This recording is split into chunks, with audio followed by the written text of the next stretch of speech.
make a start. So welcome everybody. Just to let you know, the session is being recorded. So if I could ask you to turn off your mics if you haven't already done so, because we can get quite a lot of echo in the session. So my name is Louise Ryan. I'm a senior professor at London Metropolitan University, and along with my colleague Dr. Maria Lopez, we run the Global Diversities and Inequalities Research Centre, and this seminar is part of our regular seminar series.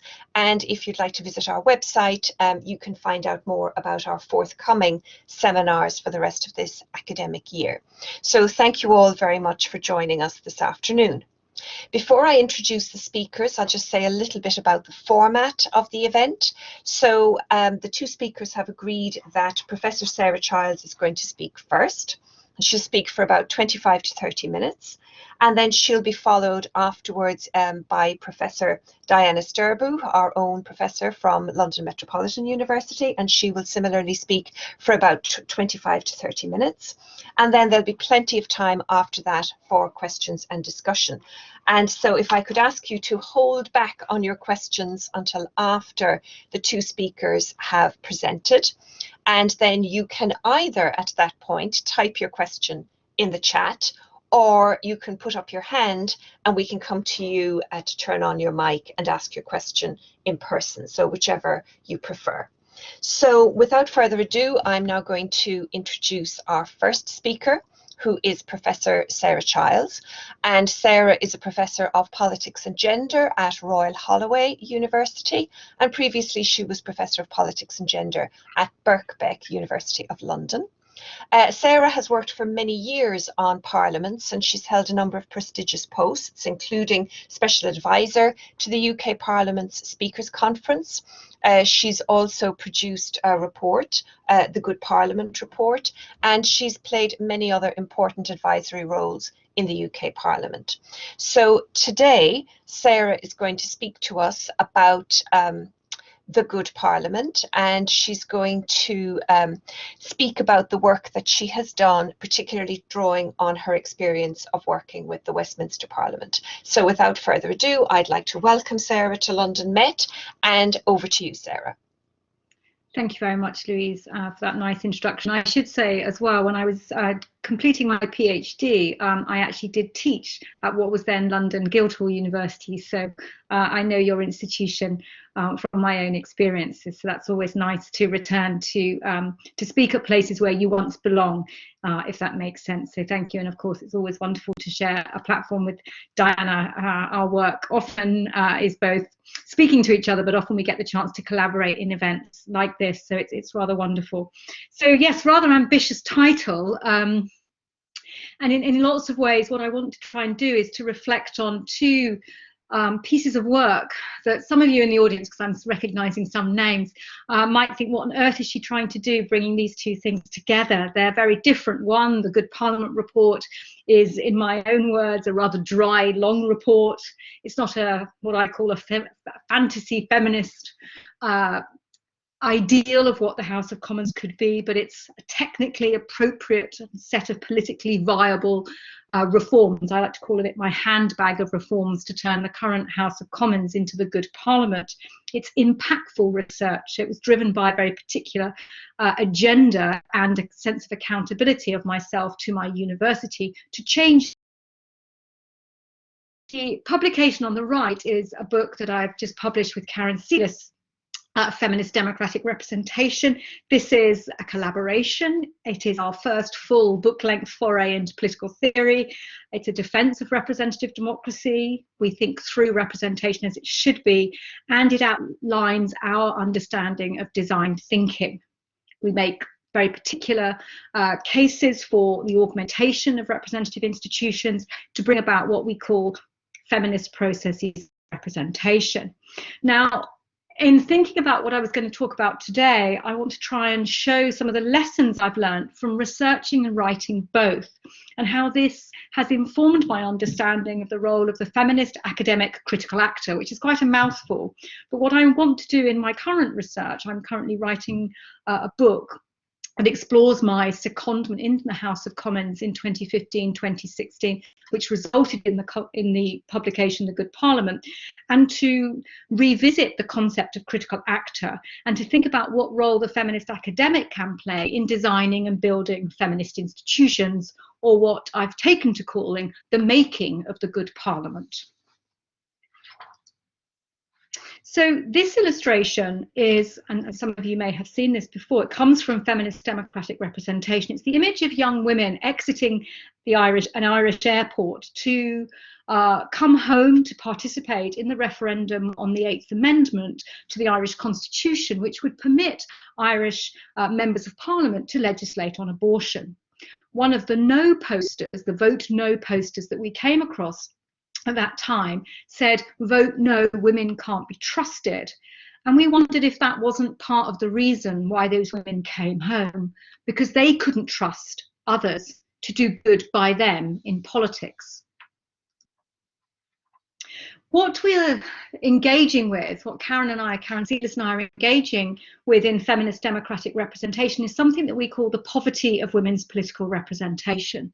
It's where we have a political agenda that's skewed against women, where women's interests can be misrepresented, where there is little or no formal obligation for institutions and actors within our parliaments to represent women, and little capacity or will on behalf of many of our elected representatives to respond, reflect, to learn about, care about women's diverse interest.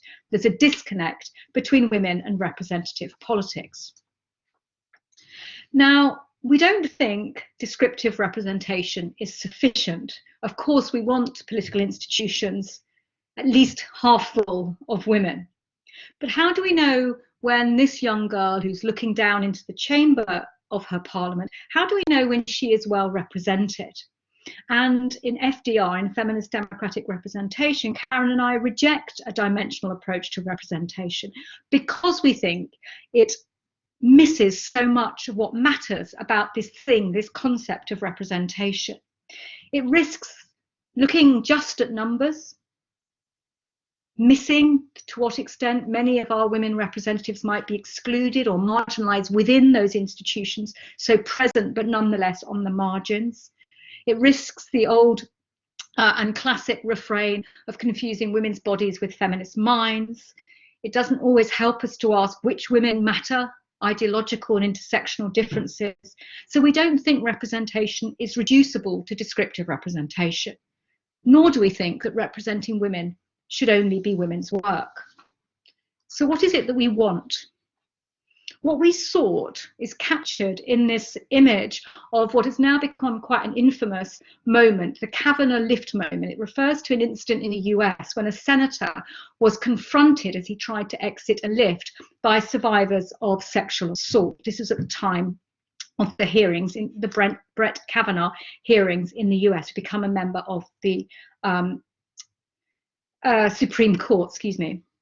Now, what we rather love about this image is this powerful politician being forced to hear from those who otherwise he would not have chosen to listen to. It's a close encounter between an elected representative, here a powerful man, and the women whose experiences, the lived experiences, they want him to listen to, respond to, and understand. And this image captures for us what we consider at the heart of women's good representation, that direct engagement by elected representatives with the political interests of differently affected women. He can't thereafter pretend he had not been witness to what they said. He is called upon in this moment to care, and he has learnt more, so he knows more about women and their interests. So I won't, of course, in this talk today go into the complex sets of literatures that we engage with in FDR, but I do want to talk about these three democratic principles just briefly that we felt was really important to try to bring into, to institutionalize within our parliaments. And our principles were inclusiveness, responsiveness, and egalitarianism. With inclusiveness, recognizing and ensuring the inclusion of women's heterogeneous interests, and including and particularly those most marginalised of women. Responsiveness looks to the extent to which our politics takes into account women's interests in their diversity and beyond the established, the organised, the most loud, if you like. And here we also see through that principle of egalitarianism a concern about the relative status of diverse voices. We're interested in the inclusion of all women's voices. So that is the most sort of snapshot account of this book that took Karen and I about 3 years to write, and made us ask some quite profound questions about why feminists should, as some of our pioneering previous feminist scholars have suggested, why we just shouldn't walk away from representative politics. So that book came out in 2020, and I now want to step back 5 years when a time where I invited myself into the House of Commons, determined to change it. Now, facadism is hardly the most fashionable of architectural approaches, but it is, I think, and Karen agrees with me on this, a way to refashion our institutions. So what is it that one wishes to do when you look at an institution, a political institution, and think that its facade is hiding an absolutely saturated, masculinized, saturated institution behind it? So I was inviting myself into the House of Commons to change it. I was emboldened by supreme academic arrogance. I was pretty damn confident that I knew what was wrong. There was a whole literature of gender and politics out there telling us what's wrong with political institutions built for, by, and to the advantage of men. So I kind of knew at one level what needed to be done. I believed in the feminist imperative that as gender and politics scholars, we study the world, but we should also seek to change it. I've written on that with Rosie Campbell. I'd had a glass of alcohol. It was a Friday night, so I think that also helped my confidence. I put down the phone to a Labour member of Parliament. I had been working with her and others in the House to try to establish a Women Inequalities Committee. And I remembered there had been an email offering money for Impact, a university email. Now, I need to think about the extent to which the work of the feminist academic can be, in some senses, supported by a government and a university culture that likes and rewards the impactful academic. So I trawled through my deleted folder, because of course we normally delete those kind of emails, and filled in the application form. I had already been, as Louise suggested in my introduction, an advisor to the Speakers Conference in 2010. That had been an open competition to be appointed then, and I had then subsequently and more informally advised an all-party parliamentary group that had been involved, the Women in Parliament all-party parliamentary group. And now I had in front of me the possibility of getting funding through a UK funding body's Impact Acceleration Award. It would buy me out of teaching. And here we might want to think about which people, which women, those without responsibilities, caring, children, domestic situations, geographical distance, that enabled me to relocate, to be in London to undertake the work. We also need to think that whilst I invited myself in, why did they let me crash their house? I knew clerks through professional associations. I knew a good number of women MPs, particularly some of the more senior ones, because previously back in the mid-1990s, at the time of the new Labour government, I had undertaken my doctoral research with many of them. I'd obviously worked with the Speaker as part of the Speakers Conference. And I now, therefore, with this money, had the time to be seconded into the institution. So I got in. And that's a very interesting part of my current research, where I'm trying to think about what those implications might have for what it is that I did and how effective I might have been. So we're thinking about how you go about trying to transform this institution. As I said, I thought I knew what I needed to do in the grand scheme of things, but actually on the ground, I had no idea. I had no training of being a change actor. My university didn't give me any. So there was quite a lot of money involved, but here I was just allowed in, and I'd made a few claims about what I might do, but actually on the ground to talk of this as a strategy or a plan is rather far-fetched. I think perhaps I overpromised at that point and didn't really know what I was doing. This slide gives you some sense of what I thought that I might be able to achieve. And here I want to draw the distinction between what we call gender sensitive parliaments in the noun sense, i.e. the standards to which you're trying to achieve, what counts as a gender sensitive parliament, and also gender sensitizing parliaments as a verb. How do we realise, how do we institutionalise these ideas of a gender sensitive parliament? I'll talk a little bit more about gender sensitive and diversity sensitive in a moment.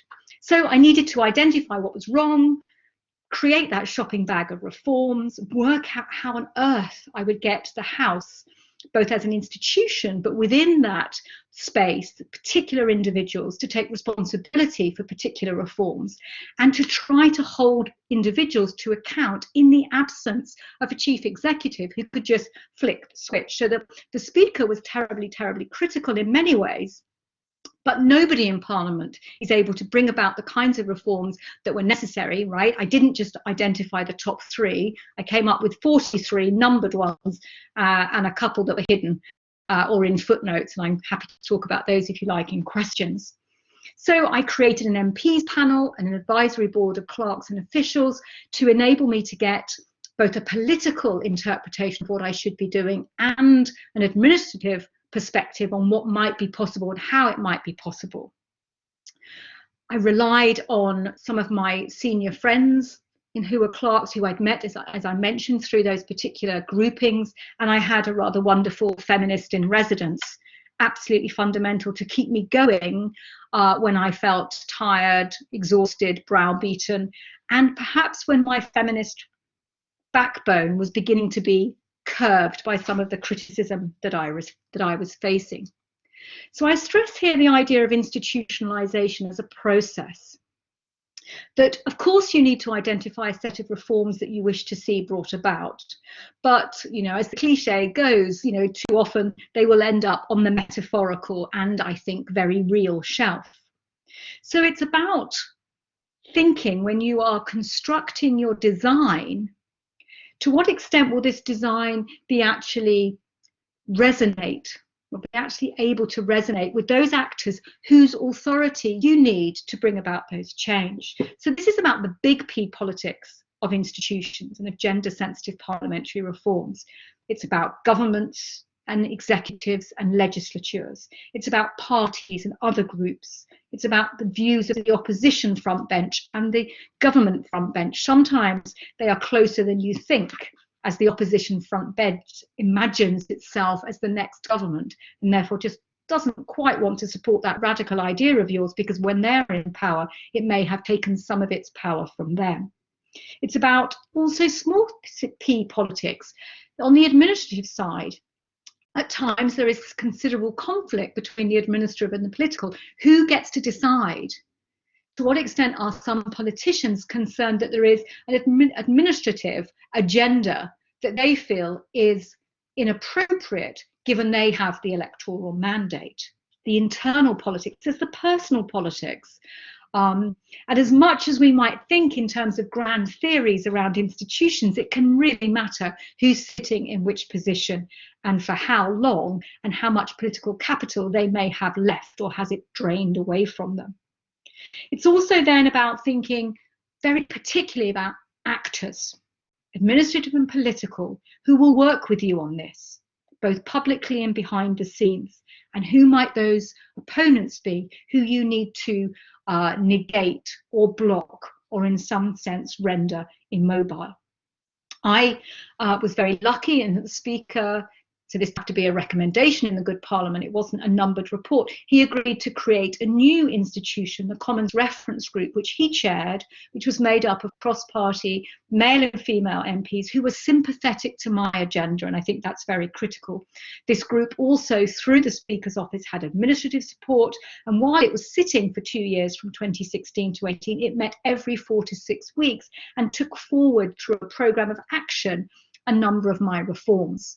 As I'd indicated before, I didn't just go for a top 3, nor did I prioritise the recommendations in my report, but once this group was running, it was for them to decide which of the reforms that I had identified they wanted to take forward and when they would do that. So let me mention something about gender-sensitive parliaments. This is very much an emergent international democratic norm. In the last year, there have been, by any number of international organisations, work around gender-sensitive parliaments. The Commonwealth Parliamentarians Association, I was involved in updating their original 2001 guidelines, creating in 2020 gender sensitising, remember that distinction I made before, guidelines. The IPU restated its commitment to gender sensitive parliaments in the context of COVID, as did UN Women. And again, in terms of the UN Women, I was involved with Sonia Palmieri, who was the original author of those IPU 2011 and 2012 publications that really put gender sensitive parliaments as an idea and as a set of practices onto the international agenda. Now, in the Good Parliament report, I work with the diversity sensitive parliaments framework. And obviously, that was 2015, 2016. I jumped back in 2020 to gender sensitive parliaments because when one is commissioned to write reports, you're often constrained by the framework or the direction of the particular commissioning organisation. I wonder whether one can as easily or unproblematically move between gender sensitive parliaments and diversity sensitive parliaments as perhaps my work might suggest. So if we're thinking about designing feminist institutions, we might need to think about moving from gender sensitive to diversity sensitive parliaments, and or to think about what might be gained and what might be lost. So the reason I shifted to a diversity sensitive parliament in the context of my report, in the context of the British House of Commons, was of course a recognition that women are not the only group who are underrepresented in formal electoral politics, and of course intellectually a commitment to an intersectional approach to feminism. But it was also much more urgent, it was much more practical, it was direct. When I was presenting my work to the House of Commons Commission, an important body in the House that most people, I don't think, have ever heard of, and I certainly hadn't until I got to the House of Commons, I was presenting my work wrapped in the cloak of responsibility and respectability of the IPU's gender sensitive parliament framework. But I was challenged by a senior conservative man. Did I not, he asked me, realise that men have families too? And this is where I began to think about this rationale for shifting from gender sensitive to diversity sensitive. This man had heard me say gender. In his head, he had seen a woman, and he had thought that my work was just going to discriminate against him as a man and offer special treatment for women. So this intervention at this particular moment, quite early in my time in the House of Commons, really crystallised what it was that I realised hostile men were thinking when they came across my work. But I think this shift to diversity sensitive parliaments, whilst it can be defended very practically as a response to that contestation, I also think it begs many other questions, both in theory and in practice, for those who are trying to redesign institutions. What's interesting, we might want to explore, in fact, again, for the current book that I'm working on, I will be exploring what is lost, if there is a loss, by losing that focus on women. Do we lose too much of a consequence, that focus on gender power? And also, did I fall short on diversity? Part of what my current project is to go back and look at the adequacy or otherwise of my report and what that might suggest or speak to questions of institutional design. So you might at this point think it would have been rather better had I written the book on FDR with Karen before I'd done my parliamentary secondment. At the time, and I guess at this point, still my heartfelt response is I was trying to depoliticise the reception of my report whilst protecting its feminist content. Others in the audience might suggest that's not a sufficient defence. In FDR itself as a book, our new augmentations to create that feminist process of representation, we suggest, but we do not explore, that such a set of theoretical claims, remaking the argument for women's group representation, may also apply to other groups. So let me have give some additional reflections on the work of refashioning a masculinized political institution. How do we bring about change? How do we engage in the active changing of a parliament? When I think about the time since the publication of the report, it's clear that creating a shared agenda of change was really important. That by handing over that shopping bag of reforms, I was able to suggest a whole series of reforms that needed to be redressed, which meant that those in the institution could own that agenda and decide for themselves what they wanted to prioritise. Now, that wasn't, I don't think, an abnegation of duty on my behalf to say what was the most important, but rather a reflection of just how thoroughly saturated masculinised processes and sets of behaviours, procedures, norms were present. I want to say something about gendered parliamentarianism. When people talk about parliaments in very mainstream literature, and particularly the Westminster Parliament, they talk about the extent to which members come together as backbenchers to bring about change, even if that brings them into conflict with their party leaderships, with the executive or the front bench of the opposition. For me, what we can see in the time since 2015 is something I want to call, and I have with some work I did with my feminist in residence, Chloe Challenger, witnessed something we can call gendered parliamentarianism. If you look at the very early books on women in parliament and some of the historical accounts, we periodically see examples of women coming together to work on women's issues. What I think has happened in recent years is that women have been working across party as women and for women and in respect of their workplace. And that reflected a reality of more women MPs who were more gender conscious. And I've got a sort of sub-theory actually of a group of conservative women who become feminist as a consequence of their experiences in Parliament, rather than perhaps arriving as gender conscious and liberally feminist. The role of critical actors and male allies, here I would talk again about the Speaker. The emergence of new institutions within the House, the mother of the House, my new group, we might think more generally, globally, around women's caucuses and women's committees. And to also explore, and I think this is also hidden in much work on institutional change, actually the role of a gender-conscious administration and how that may come into play to support the efforts, the activism of women members, because they need to know from those clever clerks, those clever officials who really understand how the House works, how they can bring about change. So where you have an administration that sees its place of work and the work of Parliament in a democratic sense as suffering from a skewed masculinised bias, they too are happy to go that extra mile and to support. So in part, we've got a younger generation of what I think we can call feminist women who worked with politicians in my reference group, with the Speaker, and also through the Workplace Equality Network. There was also the strategic use of external actors to bolster internal efforts. And as I suggested on a previous slide, very much on the ground, I made use of my MPs panel and my advisory board.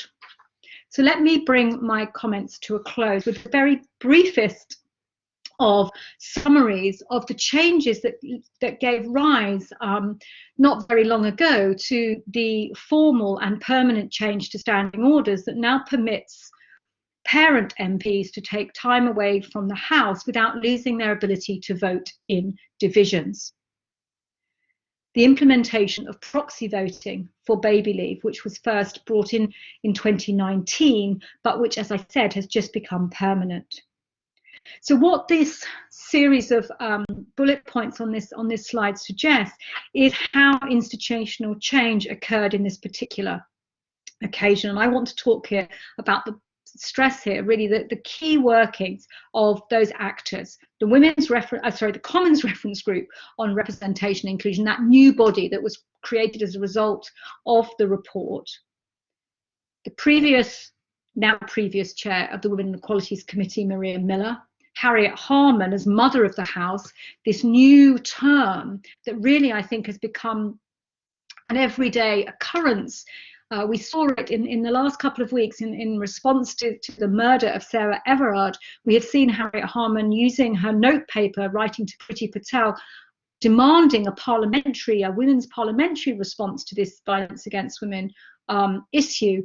And on her note paper, it says Mother of the House, using her authority as a representative of the women in the institution to demand a particular kind of response. So we can think about an agreed agenda, the need for maternity leave of some kind and of paternity leave. We can clarify the distinction between those two in Q&A. That agenda was taken up, but it was very much a result of the workings together of the Mother of the House, the reference group, Mother MP, so this gendered parliamentarianism, perhaps also, and I've got on that slide, the leader of the House, Andrea Leadsom, perhaps even the possibility of a gendered executive coming into play. The Procedure Committee, its chair, Charles Walker, and the Speaker as critical male allies, and the sense in which the terrible, terrible optics of broken pairs, a very heavily pregnant Tulip Sadiq refusing a cesarean until she could vote. So what we've really got here is the most interesting case of an institutional change, where some of the ideas that I think both feminist democratic representation brings into my mind, but also how I really tried to understand that my report might work. But there's also quite a lot of happenstance and serendipity and false moves, perhaps, by some of the men involved, such as the Chief Whip, and to think about actually how we bring about change. So my thoughts on all of this are very much grounded in very practical experience as someone trying to be a feminist academic critical actor. And I can say much more about that in questions, but I wanted to close with some examples of the illustrations from my now great friend Hazel, who illustrated the book and whose illustrations you saw at the beginning of my presentation. So thank you very much. Thank you very much, Sarah. That was so interesting. There's so many fascinating things for us to think about there and to sink our teeth into. And I must come back to you later on after we've heard Diana and find out what whataboutery means. That's a whole new word that I've just seen for the first time today. So now, without further ado, I will introduce my colleague, Professor Diana Stirbu, who is a professor here at London Met, and she joined the university in April 2010, having obtained a PhD from the University of Liverpool. And Diana has been doing some really interesting work with the Welsh Parliament, which we're going to hear about today. But I know she's also involved in another project at the moment with the Greater London Authority. So she's operating across a number of different administrative authorities with the very interesting work that she's doing, and she currently has an academic fellowship with the Welsh Parliament, and it is to that topic that we now turn. So over to you, Diana. Thank you, Louise, and thank you, Sarah, for a very interesting presentation.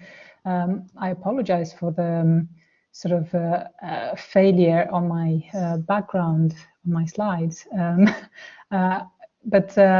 yeah, my work today, I think Sarah has already laid out very nicely some of the important conceptual foundations for this discussion, especially around diversity-sensitive parliaments and gender-sensitive parliaments. And I hope that my talk will follow neatly from hers.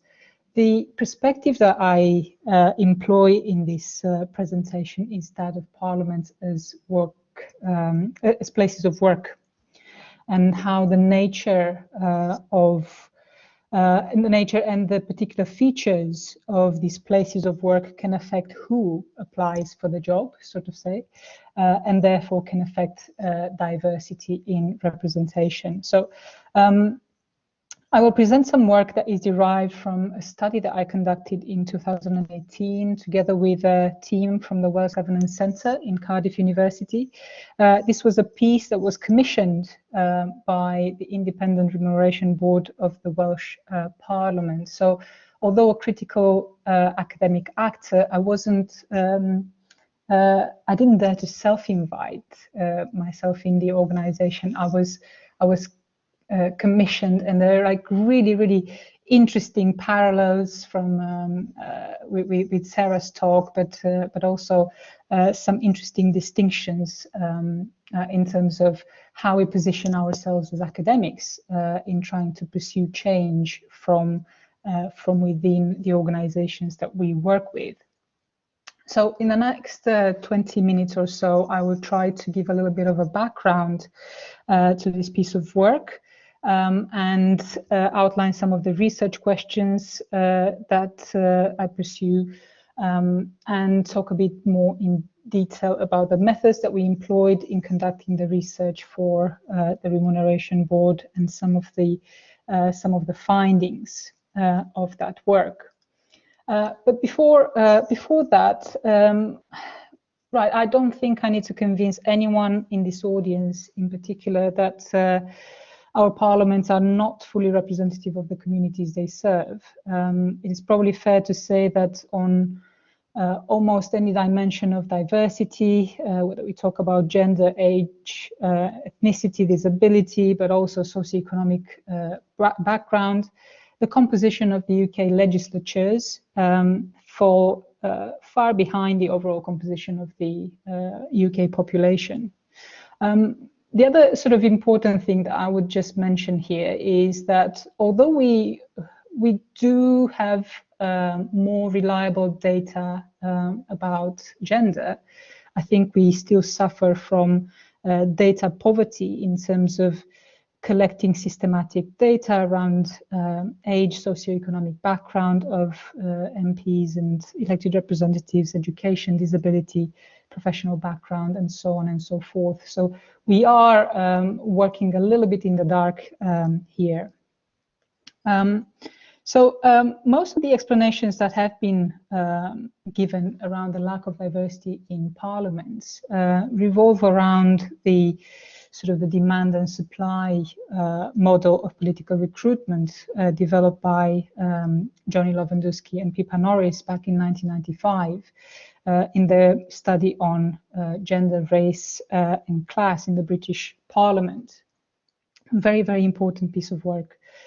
Supply factors such as personal political ambition, motivation, availability of resources, as well as demand factors such as political parties, the electorate, electoral system, and socioeconomic norms governing society can combine and influence representation outcomes in national parliaments. However, we do need, the scholarship does not necessarily abound in this sort of intersectional approaches to study of our legislatures, especially from if we're looking at subnational legislatures in the UK. So we do know, given some important studies, we do know that you know, some women are more represented than others. As Elizabeth Evans noted in 2016 in her work on the UK and the US, with younger women, gay, disabled women virtually absent until more recently. Again, this re-emphasizing this idea that, for instance, women from ethnic minorities remain particularly underrepresented, and how for instance, quotas need to specifically target those groups. So intersectional approaches are really important for us in understanding the root of the problem of lack of diversity in parliaments. So how all these different personal, cultural, systemic, political, institutional barriers combine together to prevent people from various backgrounds from entering formal politics. So without this enhanced knowledge of how these barriers combine, parliaments themselves will not be able to effectively strategize tackling discrimination in political representation.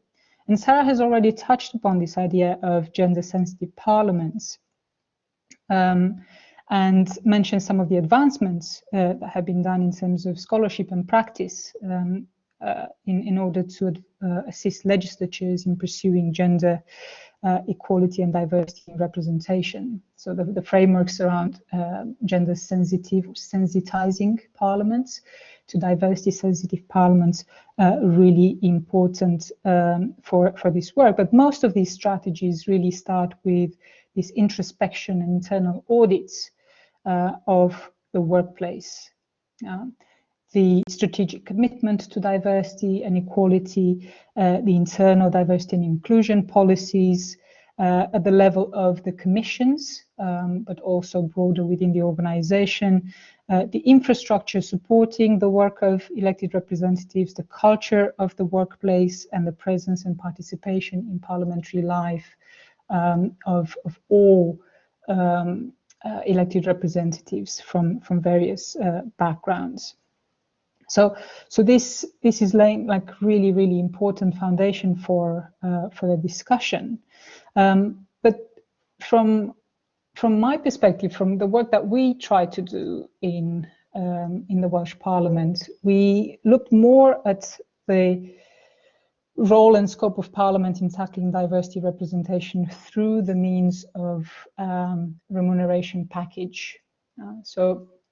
It was for us important to look at how important is Parliament as a workplace in promoting diversity, how the job attractiveness of being an elected politician may impact diversity, how work-life balance, job security, and all these features, all these aspects of a workplace affect what type of candidates come through and put themselves for standing in elections. So these were our research questions. Now, parliaments have a wide range of tools at their disposal to address the issues of lack of diversity in the membership. At political level, they are important arenas where ultimately the necessity and desirability of action is deliberated upon. As Sarah's talk mentioned, there will be critical actors, feminist critical actors coming in and proposing a bag of solutions for them. Parliaments then have the role in taking those forward. They play a role in keeping things on the agenda, bringing things on the agenda, and of course, this depends to a great extent on political parties, but parliaments do have important mechanisms and non-partisan actors that can put diversity and equality on the agenda and can keep the focus on those agendas. Policy and legislation committees, commissions, and so on and so forth. At organizational level, parliaments again have a number of tools to attract diverse candidates. And it's interesting because although not Parliament in itself, but the independent bodies that regulate the remuneration packages of parliamentarians are quite important, and they can act as critical actors to set the agenda of diversity and inclusion policy and workplace conditions. Our definition of a remuneration package is quite expansive, and it includes things from basic salary to claims and travel and accommodation, support for running the parliamentary office, but all the way to sort of working arrangements and workplace culture, like second jobs, parental leave, sick leave, use of substitutes and alternates, childcare, professional development, and so on and so forth. Now, in a lot of parliaments, some of these tools are used to incentivize or punish MPs' behavior. For instance, rules around claims and expenses, or additional allowances, and so on and so forth. But I'll turn back to our research for the Welsh Parliament. So bearing in mind that this work derives from this piece of research that was commissioned by the Independent Remuneration Board of the Welsh Parliament, they basically wanted us to engage with people that have thought about running for office, but for some reason they did not. People who ran for office, and people who maybe ran for office, served a term in the Welsh Parliament, and then maybe left the Senate. And it was actually this framing, this very complex framing of our target group, that prompted us to look at this in a very kind of holistic way. So we looked at it as the full journey that people embark on, from being just interested in politics to becoming a candidate and then becoming elected members. And we recognize that along this journey, they will perceive and experience different barriers that deter them from standing. We work both with perceptions and lived experience, as we found out that they are both really important in shaping people's decision to stand in elections. Now, this particular piece that I'm presenting here is trying to reframe the work that we did with the Remuneration Board, with a view to look more specifically at the remuneration package, the role of the remuneration package in preventing or incentivizing people from various backgrounds to stand in elections. And we are very aware of the scholarship that so far has focused on these supply and demand factors, but they prioritize the role of political parties in recruitment and selection of candidates, or the role of electoral incentives to fill the gaps in representation, or the focus is on the institutionalized norms and rules and culture that exclude women or other underrepresented groups from fully participating in parliamentary life once they are elected. And on the supply side, the scholarship does focus on exploring political ambition and motivation.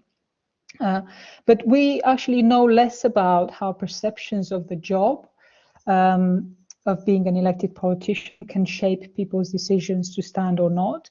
And we know less about how people with an interest in political office regard them as places of work that are either attractive or not, that have remuneration packages, again, with attractive or not features, that have working arrangements that are attractive or not. So therefore, our approach in this research is to look at this full journey in politics and explore how perceptions and the experience of various barriers to standing in elections determine whether people decide to run for elections.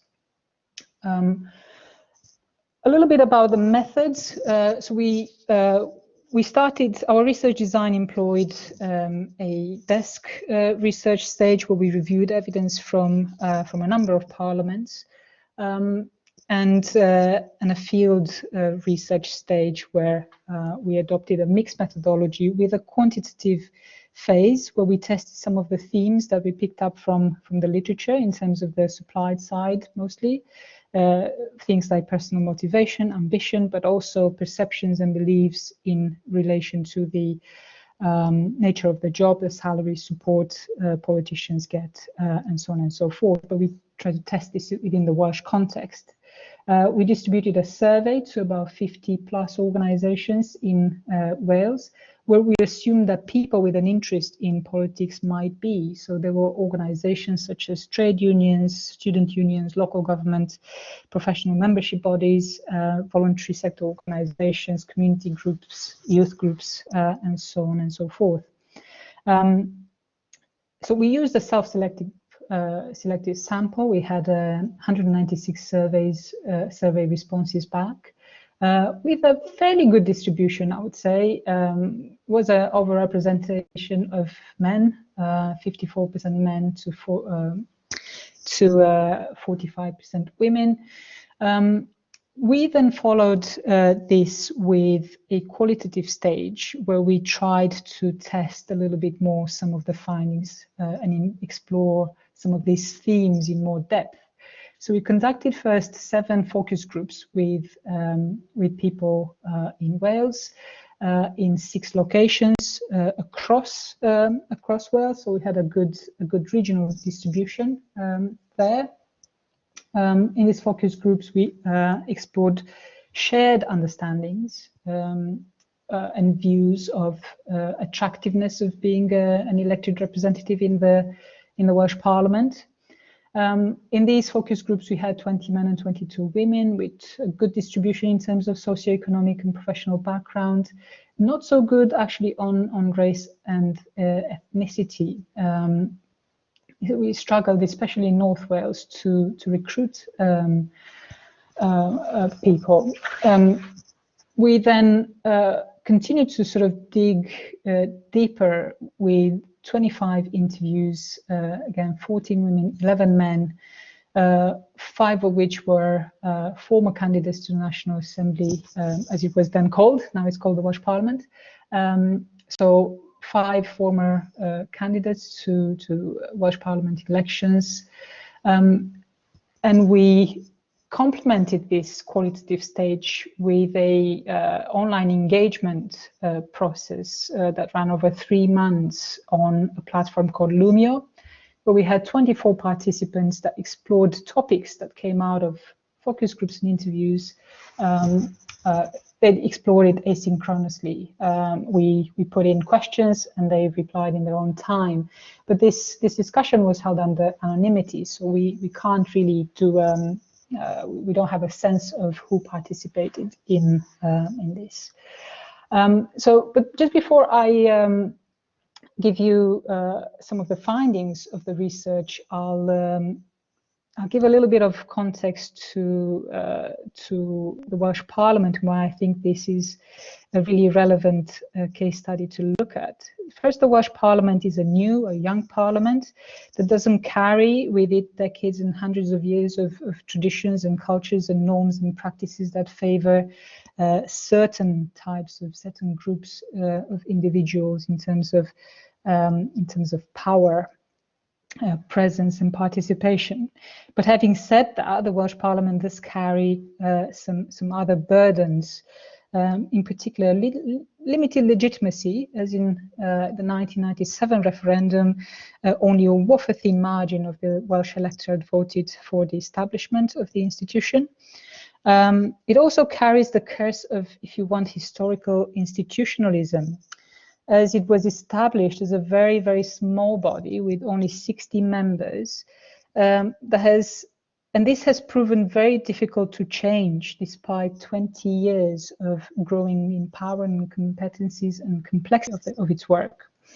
But the Welsh Parliament is also pioneering in many respects. It was the first UK legislature that broke the 50-50 barrier in women representation in 2006. It actually had, at some point, 52% women versus 40% men. Representation of women never fell under 40%. It promoted working arrangements featuring family-friendly hours. And at the beginnings, there was a statutory requirement to have standing invitees in the Equality and of Opportunity Committee, invitees such as the Equality and Human Rights Commission, Stonewall, Quaraiteg, and so on and so forth. So, and also the socioeconomic background of elected members tends to be more diverse, both in terms, as I said, professional backgrounds and age. But ultimately, Wales is a very difficult terrain for wider diversity of representation, representation and for sustaining progress. And this is something that I look at with another colleague. So just very quickly, just running through some of the findings, what we found that making the journey into politics, we looked at like, what is it that attracts people about the job of being a politician? And the truth is that there's not a lot of things that are attractive. The nature of the job is not particularly attractive. There's a lot of negative connotations about being a politician. And salary is not a pull factor. People do not come into politics. People that we talk to, that were people allegedly with an interest in becoming elected representatives, they don't see salary as an important factor. Actually, we did have people saying if you lowered it radically, the salary in the 30,000s, it would probably appeal to the ordinary man in the street, because 65k appeals to the careerist and the political class who are established. But for the man on the street, would that make it a little bit more achievable of a goal? So quite interesting, quite an interesting piece from one of our interviewees. So if the salary is not a factor, then a pull factor. What we do know that actually the lack of knowledge about the job is a preventative factor. People do not know a great deal, even if they are interested in becoming elected politicians. They don't know a great deal about the conditions, working conditions, what an elected representative does, what kind of support they have, what the remuneration and the workplace conditions are. What we've heard from, man on the street, exactly. But what we've heard from people is that there are personal barriers that they perceive, and they are experienced very different by men and women. They are experienced very differently by young people versus older individuals. Another interesting finding was that the diverse workplaces attract diverse candidates. So just in terms of how badly a reputation the work of a politician has and how negatively it's seen, one of the interviewees says what's really putting people off at the moment is the hassle you're going to get, the accusations you're going to get, the stress you're going to get when people threaten you. So this kind of rings bell to the whole idea of harassment and toxic politics. But we also have, some of the personal barriers that prevent people from standing. And as I said, men and women perceive these very differently. Women tend to perceive barriers as stronger barrier than men. The other stage in this is sort of being a candidate, running for elections, making up your mind to run for elections. Here we found that the experience of political parties, the experience of campaigning, and the perceptions around this, because not everyone has experienced that, but the perceptions are again quite negative. Political parties are perceived as hierarchical, cliquey, archaic, exclusionary. Therefore, people think that they need to make trade-offs. They think about the cost of standing to the benefits of being in office. And therefore, some of the features of the remuneration package and working conditions would make that job more attractive.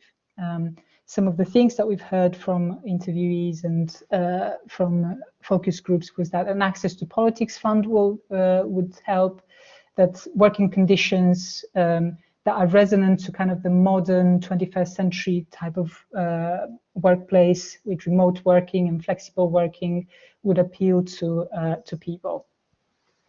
And again, some of the kind of highlights from here. This speaks to that trade-off that people have to do.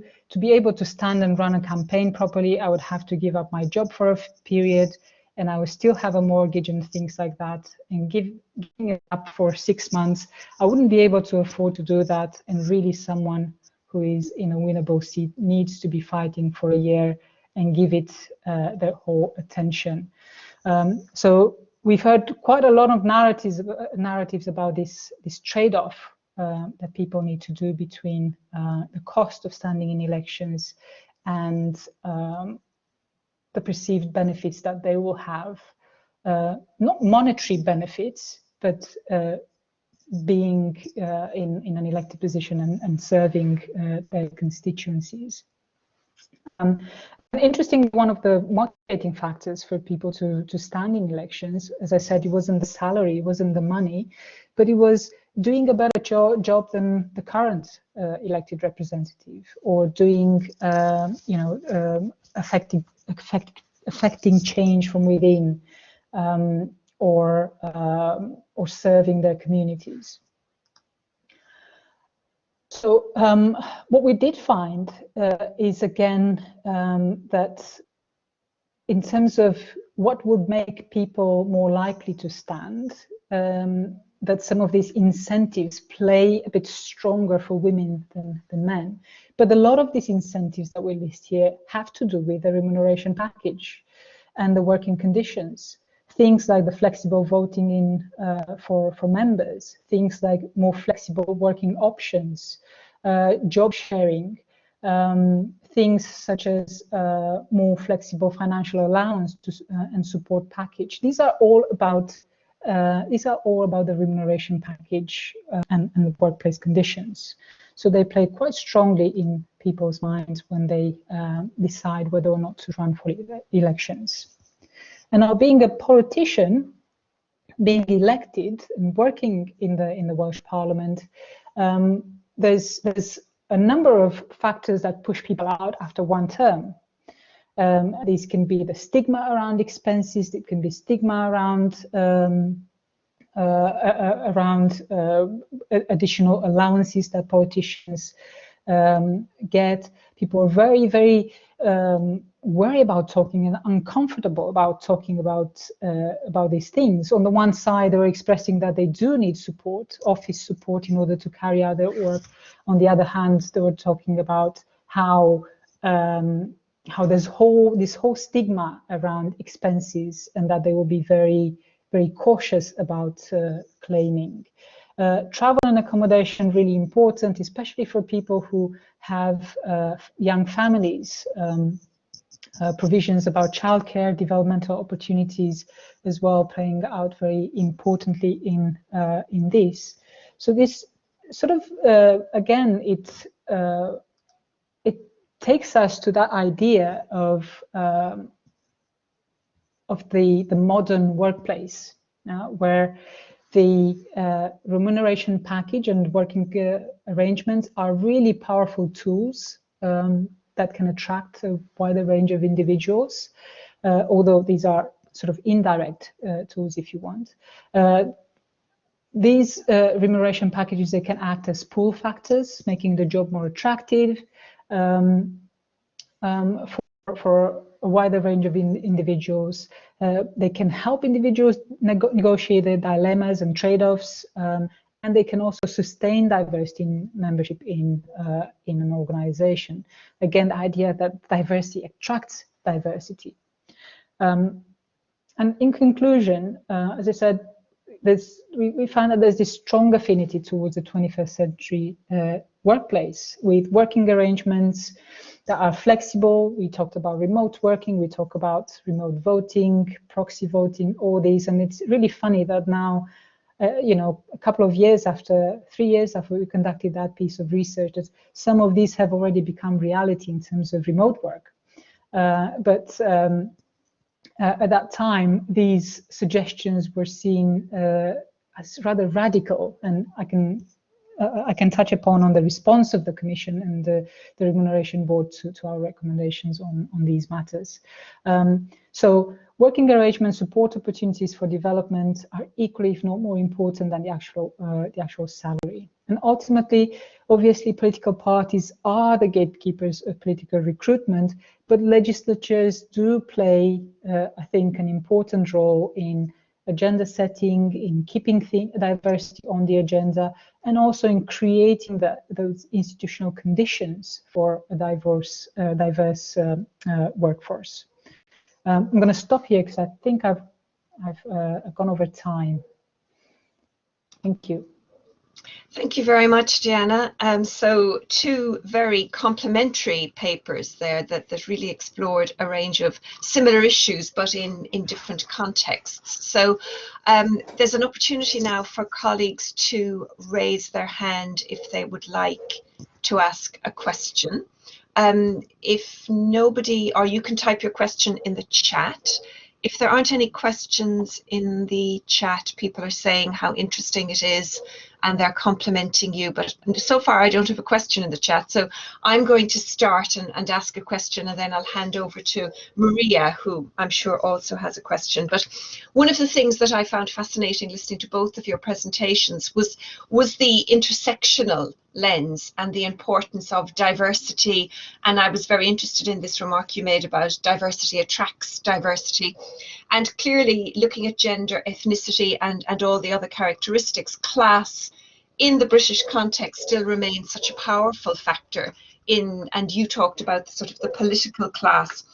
And I was very much thinking about that route of the kind of the professional politician, the route through Cambridge, Oxford, that PPE route. And as I wrote down PPE, I realized that, of course, now PPE means something else. PPE means protective equipment, whereas it used to mean philosophy, politics and economics as the favorite Oxbridge degree of the political class. So I'm just wondering how we can sort of tackle all of these forms of inequality and underrepresentation simultaneously across so many fronts of class and gender and ethnicity and age and all of the things that you mentioned. Is it about trying to kind of tackle one fight at a time, or sort of trying to take them all on simultaneously? So maybe you could give me some brief reflections while we then get ready for the next question. So I'll hand that to both of you.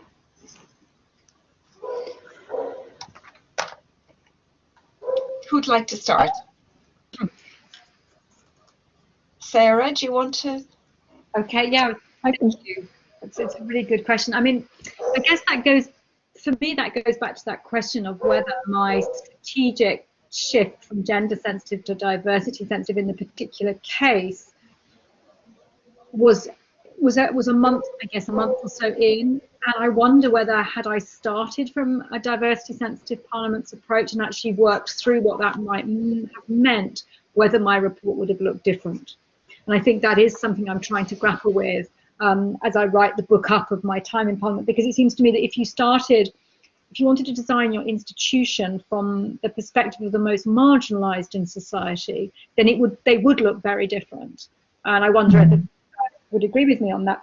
But I also think that when you're trying to be an institutional redesigner, you're working with an institution and you're trying to persuade. So this is where I think the role of the impactful academic really comes to the fore, because, you know, I love the idea that there's the commission, Diana, or the self-invitee me, and what implications does that have? And actually, even when you invite yourself in, if you're trying to change an institution, you can't start actually fantasizing about this Parliament that works from the most marginalized, because you won't get purchase on your design. So I think in a sense it's very difficult, and you are making decisions that you will have to justify subsequently. And I think how I feel at the moment, and obviously I haven't written that chapter yet, but at the moment what I feel is we have to have some kind of rationale for where our red lines fit. I think it raises questions about whether you as an individual or you as the commission person, is it really up to you to decide what's acceptable, whether you've gone sufficiently diversity sensitive or not, or whether you've, you know, were my red lines the right one? And I think that's for others to decide. But I think if you're trying to be a conscious institutional designer, you have to have an interior conversation and perhaps an accountability to groups. So I had my two, my MPs were one accountability group, I had my clerks and officials. I did hold a meeting with women's civil society groups, but if I was doing this again, would I have designed in a permanent feminist advisory group or a diversity sensitivity accountability group? I wonder whether I might, in order to make those decisions collective, as opposed to the rather, and I think this does go back to Diana's point about the self-invitee, this rather grand notion that I'm going to tell you what the British Parliament should look like, and I wonder on whose authority I have that. So there's the kind of these we'll shut up a moment. These products that we produce in these reports for these commission people, or when we just invite ourselves in, you know, these are highly political products. These reports should not be read as anything other than compromises and responses. And I think we do, this is going to sound so pretentious, we do injustice to the academic to think that they are what the academic might, in a completely different environment, have come up with. It's the politics of the production and the presentation and the reception of these impactful outputs is huge, and I'm not sure that as a profession we've really understood that, and I'm not sure as academics also trying to write about political change that we've really come to that. It's very easy to be critical of somebody else's report without understanding the politics that gave rise to it, and I don't want to suggest that means anything goes, because I don't think anything does go, but I think if Diana was writing a defense of her report and I was writing a defense of my report, we might be more persuaded, if that makes sense. Anyway, over to you, Diana, to finish answering that question. Thank you. Yeah, I think that's really interesting, and I agree with you. Writing these things is such a political game, and you know, whether we are or not good at it, I don't think we. Yeah, I think you're right. I don't think we grappled with that. I think from our perspective, we came from slightly a different angle, because we did not necessarily look inside. We tried to bring that external voice back in, and we thought at the time that this is going to wait so much. You know, just wait and see until we present all this evidence about remote working, about job share, about these kind of things. And, you know, we were quite naive, I think, most of us, to see that it took almost 3 years for only 3 or 4 of our recommendations to actually come to light. And we couldn't quite understand. We couldn't quite understand how, you know, we've produced a report with evidence in there, and then there was another process, there was another consultation, there was another consultation, and there was another consultation that dealt with the same questions, that dealt with the same issues. And I think I sort of get it now, why that happens, and those are the processes and that probably need to happen in order to legitimize and ensure the accountability, internal accountability of the decision making that happens in Parliament. But yeah, I think we did come from a point of naivety, thinking that, oh, because we bring in the external voice in, we're going to have such a great impact. Now, whether or not, you know, going back to Louise's question around sort of what we can do, and you know, these pathways into politics. I think one of the interesting things that we found in the report is that the pathways that were present in the sample that we engaged with, we had 3 different pathways that we uncovered. So one was the political party activist type of, you know, people coming from family of politicians, people coming from, had a history of political activism, been a member of political party for a long time. Then in Wales, quite important, an important, if you want, pipeline for the Senedd, for the Welsh Parliament membership is local government. So local government is quite important sort of ladder for people to transition into international politics in the Welsh Parliament. And then there's what we call the Newcomers Pathway.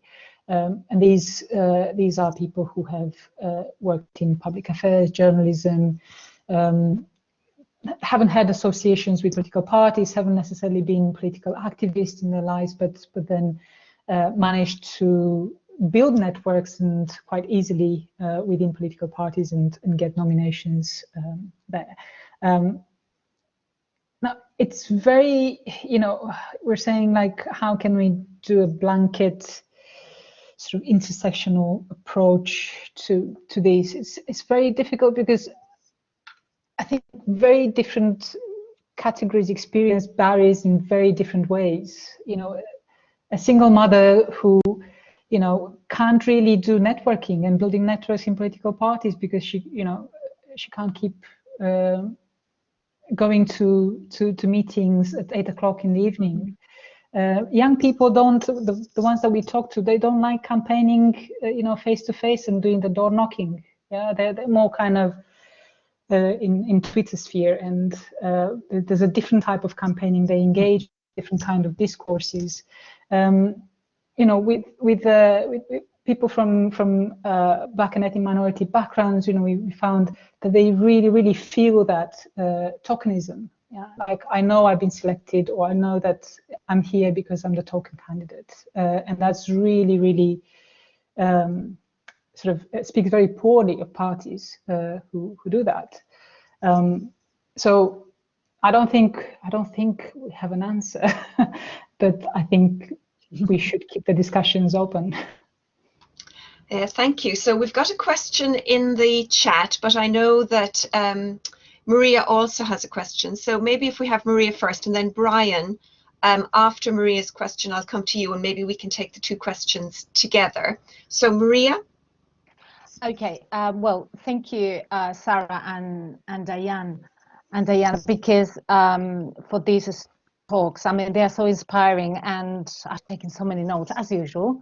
But yeah, I mean, these questions really are going for both of you, really. I mean, Sarah, I'm very interested, and also Diana, I'm very interested in this diversity sensitive parliament, this notion, and particularly in this notion of hear gender and see women. And I think that in my class of gender and sexuality, many students, and I'm sure that you also address that issue, many students say to me, Maria, you're teaching about gender all the time, but gender, we've got masculine gender too. We really need to look at men. That we sometimes we get overexcited with feminism, and we tend to, of course, address the problems for women. So I found it very interesting, together with the intersectional approach. So my question is,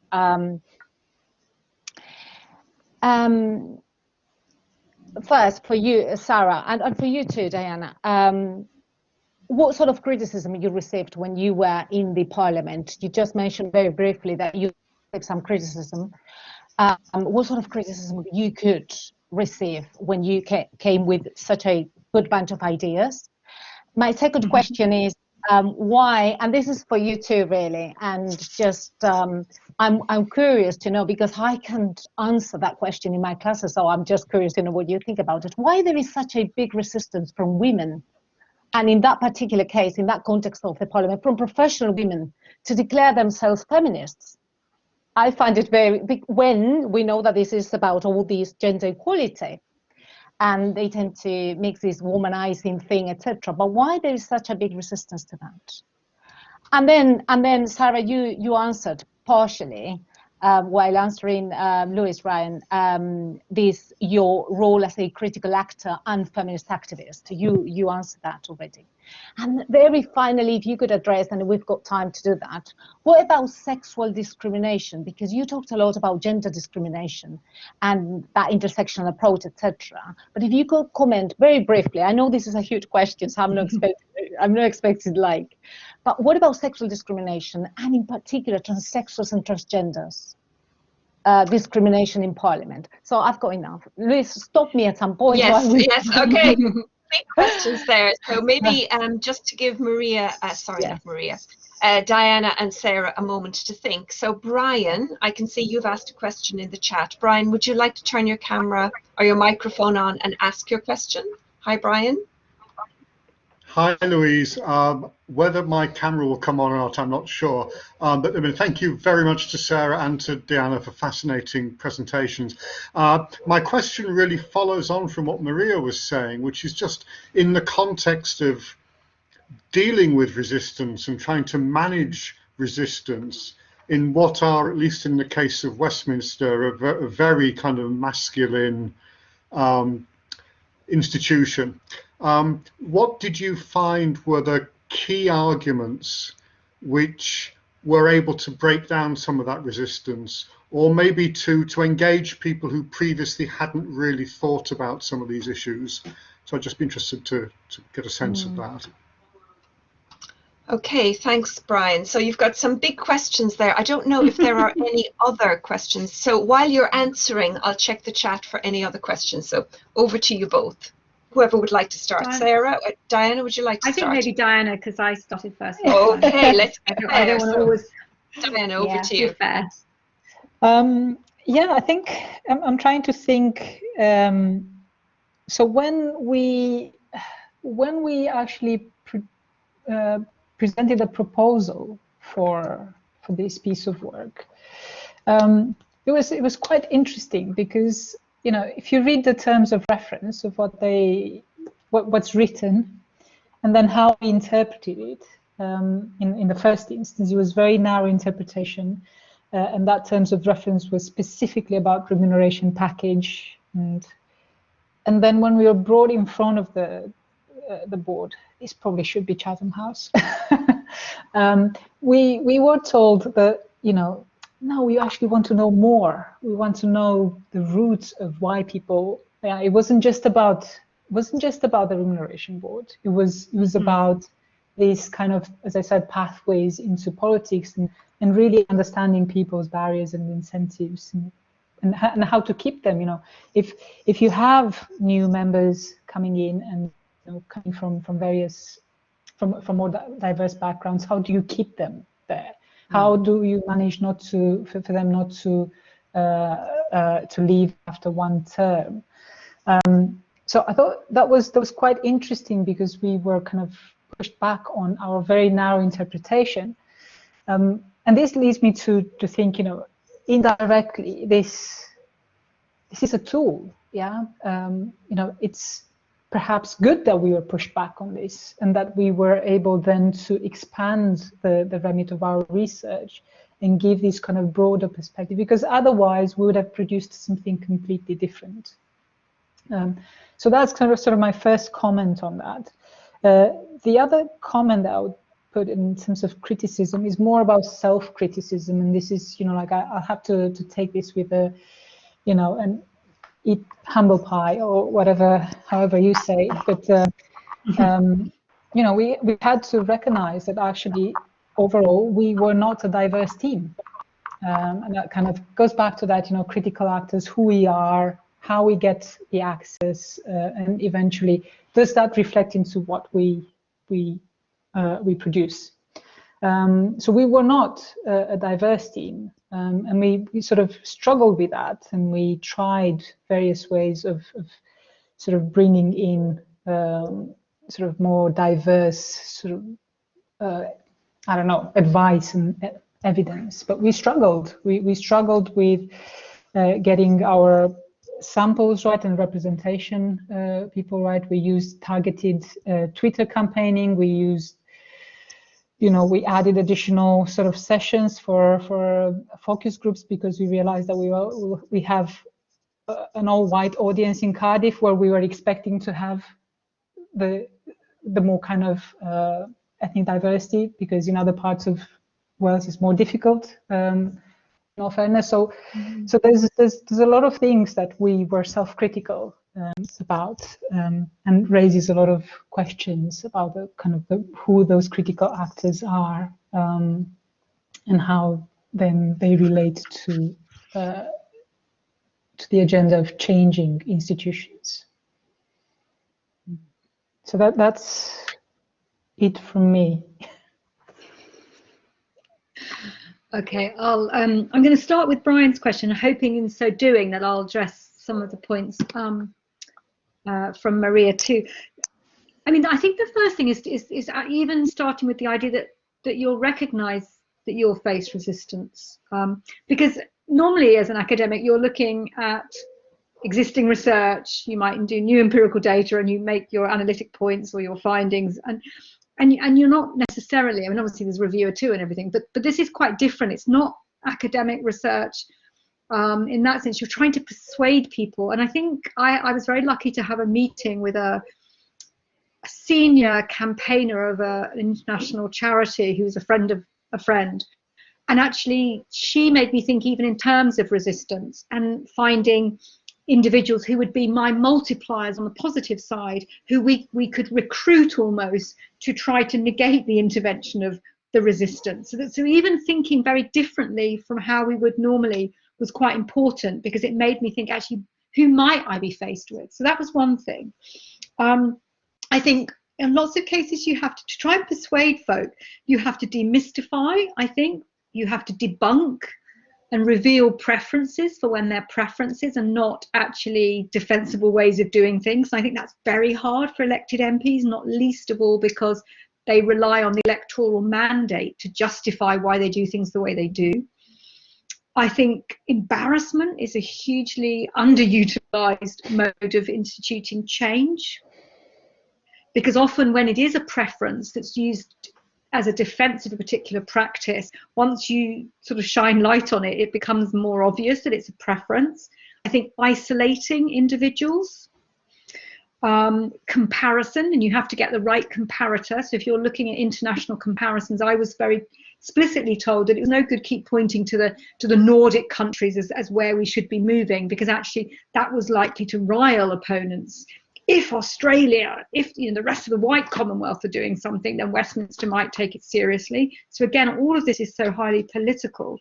It can be about deploying supporters and advocates to try to peel off those who aren't overtly against you, but might find themselves getting drawn in. So you need to try to separate the problematics from the kind of will go along with a dominant voice. So it is really strategic.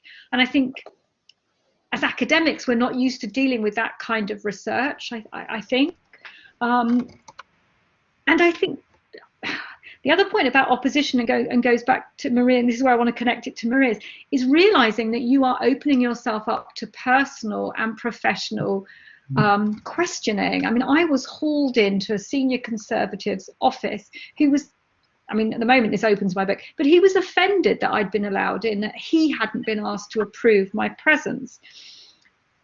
And I ended up in the Daily Mail because I'd once said we should ban pink. So somebody went to the trouble of trying to show that I wasn't really a sensible academic because I'd made a comment once that, banning pink was something we should do to bring about gender equality. So I think there are huge risks that I had no idea. I mean, compared to what a lot of people go through in public life, it was nothing, but it was traumatic. On both of those occasions, I thought that my impact was going to fall apart before I'd really started. Would I have to give the money back to the funding? Was I causing problems? The Daily Mail was clearly an approach to use me to criticise the speaker. But if I was then causing him problems, would I keep his support? And although I was independent, his institutional support was critical. So I think it's not an easy decision for academics. I know universities want us to do impact, and it can be hugely rewarding, but actually the opposition we get is about being troublesome in public spaces, and that can be costly at the individual level. It's very hard work, it's very tiring, but actually your professional reputation might be tarnished by the politics that you find yourself wrapped up in. You then have to think about your subsequent access for future research. I mean, all of this, I think we stumble into. Sorry, this time I'm becoming a rant against impact, and I'm really in favour of impact, but I'm not sure that we've really thought through the concepts for our work around with this kind of agenda. So I hope that's some of the ways that I learnt, I think, how to negotiate resistance and to try to bring about change. But I think as academics, you also have to realise that quite a lot of this is out of your control, and if different people take the jobs, if you have an election and a big majority, things can change really quickly. So in a sense, we also have to recognise just how hard change is, which is what all the books tell us. But at the same time, you have this kind of desire and think you can bring it around. I mean, evidence-based policy making, is not what drives institutional change in politics, right? We know that. And sometimes that's a harsh reminder when you think, I've got this evidence, of course they're going to go for it. And you have to be reminded that it's brutal. And it really is brutal. It's about power. And you can be at the mercy of other people's power games. Gosh, that sounds a bit depressing. But also you can at times deploy the power yourself. So I think you can bring about change. But yeah, it's not easy for sure. That's been really fascinating, and thank you for sharing that and for being honest and talking about the experiences at a very personal level, including being in the Daily Mail. Oh my God, I can't imagine many things worse as an academic than some comment, some random comment that you made years ago, maybe even as a joke, suddenly being used to kind of discredit you in the Daily Mail. How awful. But I'm really glad you shared that experience with us, Sarah, because, you know, as you say, we are under pressure from universities to build impact, and we've had some very interesting sessions in this series about impact, and it is that kind of reality of engaging with in what can be a highly charged political arena where there are real power games at stake, and attempting to build impact at that level, you know, which is perhaps the most ambitious level at a national parliament level or regional parliament level, can be quite daunting. So thank you for your honesty and for sharing that with us. I found that very revealing and insightful. So there aren't any other questions in the chat, and nobody else has put their hand up to pose a question, and it's gone 5:30. Oh yes, Diana has her question, has her hand up to ask a question. You're allowed to ask questions too. Not necessarily a question, but actually a comment going on from what Sarah has said about recognizing resistance. And I think one of the ways obviously institutions resist is by doing nothing. You know, they take your report and then just shelve it, and it's, you know, we don't have any power. I mean, you worked inside and you've sort of left a legacy, institutional legacy, with some to carry on that work. But with commissioned work, it's quite difficult to do that. It's quite difficult to put it in writing and say you need to establish this and you need to. There's no accountability mechanism, and I find that you know, I don't know whether as academics we need to get better at being persuasive in the more political, maybe, about how we affect change in the institutions that we engage with. But we need to recognize when that happens, you know, like you'd get very complimentary words in a meeting or in a formal setting about the work that you do, and then you just wait for something to happen, and you're left without anything to do apart from Twitter, apart from, oh yes, we've said this in this report, oh yes, we've said this, and you write another blog piece or you write another sort of opinion piece somewhere. But it's quite frustrating when where you feel the resistance through kind of complete silence and inaction of organisation. I'm not saying that that was the case with the Welsh Parliament. This comes from sort of other experiences that I've had with public institutions. Yeah, thank you for that. So as there are no further questions or comments, so it falls on me to thank both of the speakers very much for a really insightful, and I mean that because we often say insightful, but here you both were able to present insights into a world that most of us really don't know that much about at all, and to really kind of give us insights into what goes on behind the scenes, not just in terms of how these parliaments work, but also for researchers who might be trying to gain access and engage with politicians at a very high level. So I feel like I've learned a lot from listening to both of you this afternoon. So thank you very much, first of all, to our guest speaker, Professor Sarah Chiles. Thank you very much for coming, and I hope you enjoyed the experience as well. And of course to our own Professor Diana Sturbo for her very interesting presentation as well about her current work, which we're all very curious about. What is she doing at the Welsh Parliament? So thank you very much for telling us more about what's going on in your very interesting fellowship at the Welsh Parliament. So thanks to the audience, and all the information about our forthcoming seminars are on the Research Centre website, so please check that out, and we look forward, bless you, we look forward to seeing you again at we look forward to seeing you again at future seminars. So thanks very much. Bye bye everybody.